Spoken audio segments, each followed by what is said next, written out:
പെട്ടി ഇതുവരെ പൊട്ടിച്ചിട്ടില്ല. പക്ഷേ അതിനു മുമ്പേ മുഖ്യമന്ത്രി പദത്തിന് വേണ്ടി, അധികാരത്തിന് വേണ്ടി ഉള്ള കിടമത്സരമാണ് ഇപ്പോൾ കോൺഗ്രസ് നടക്കുന്നത്.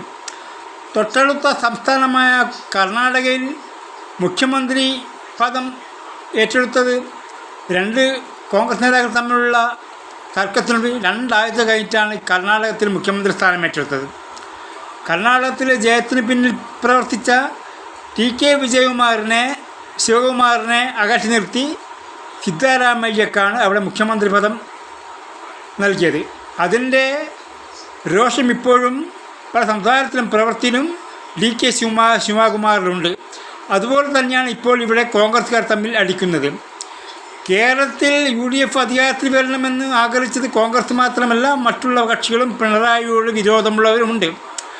അതൊന്നും മനസ്സിലാക്കാതെയാണ് തെരഞ്ഞെടുപ്പിൻ്റെ ഫലം വരുന്നതിന് മുമ്പേ ഇവിടെ ചക്കളാത്തി പോരാട്ടം എടുത്തത്. ഇവിടെ എനിക്ക് തോന്നുന്നത് കോൺഗ്രസ്സിന് ഇനിയും എക്കാലത്തും പ്രതിപക്ഷത്തിരിക്കുന്നതാണ് യോഗ്യത. ഇവിടെ നമുക്ക് ചെയ്യാൻ പറ്റുന്നത്, ലീഗുകാർ പ്രത്യേകം പറയാനുള്ളത്, ഇവരെ ഒരു പാഠം പഠിക്കണം. മുസ്ലിം ലീഗുകാർ പ്രതിപക്ഷത്തിന്, അല്ലെങ്കിൽ ഇപ്പോഴത്തെ ഇടതുപക്ഷത്തിന് നേരിയ ഭൂരിപക്ഷമാണെങ്കിൽ അവരോടൊപ്പം ചേർന്ന് കോൺഗ്രസ്സിന് എന്നേക്കുമായിട്ട് ഈ അധികാരത്തിൽ നിന്ന് അകറ്റി നിർത്തുക. എങ്കിൽ മാത്രമേ കോൺഗ്രസ് ഒരു പാഠം പഠിക്കുകയുള്ളൂ. തെരഞ്ഞെടുപ്പിന് മുമ്പേ ഉള്ള തർക്കങ്ങളാണ് ഇപ്പോൾ തെരഞ്ഞെടുപ്പ് കഴിഞ്ഞിട്ടും ഫലം കാത്തിരിക്കുമ്പോഴും ഉണ്ടായിരിക്കുന്നത്.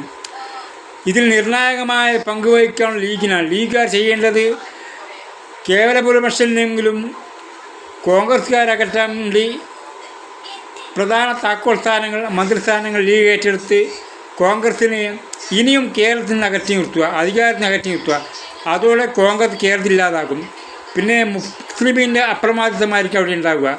മുസ്ലിം ലീഗ് ഇല്ലാതെ ഒരു ശക്തിയും കേരളത്തിൽ ഭരിക്കാനുള്ളതെന്ന കാര്യം ലീഗുകാർ ഓർത്താൽ ഈ ചക്കളാത്തി പോരാട്ടം ഉടനെ നിർത്തും. അല്ലാതെ ഭരണം കിട്ടിയാലും തർക്കങ്ങളും അടിയും കൊണ്ട് 1 വർഷം കൊണ്ട് തന്നെ ഇത് പിരിഞ്ഞ് ജനങ്ങൾക്ക് മടുക്കുന്ന ഭരണമായി മാറാനാണ് സാധ്യത.